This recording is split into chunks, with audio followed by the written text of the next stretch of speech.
সকলো বস্তুৰ আধাৰটো হ'ল সাধনা। মই মোৰ শিল্পটোক মই সাধনাহে কৰিব শিকিছোঁ।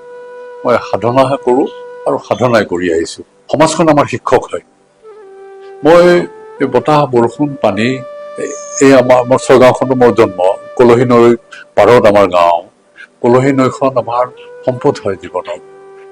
আৰু এই কামাখ্যা, এই চন্দ্ৰিকা দেৱালয়, মেৰঘৰ, এই বস্তুবিলাকৰ যিটো উপলব্ধি, ঐতিহাসিক এটা উপলব্ধি, এই ভৌগোলিক যিটো চেতনা এটা উন্মোচিত কৰি দিয়ে আমাৰ মাজত, বুকুৰ মাজত এটা উপলব্ধিৰ চেতনা এটা, আমি গৌৰৱ ফিল কৰোঁ।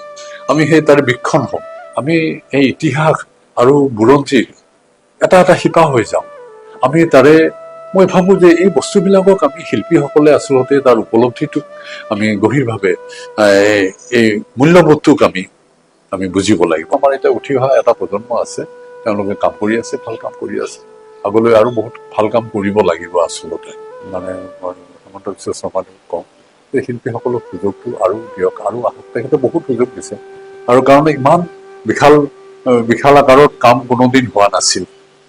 যিমান বিশাল আকাৰৰ কাম এতিয়া হৈ আছে, এই সময়টোত হৈ আছে, আৰু তেখেতৰ নেতৃত্বত হৈছে।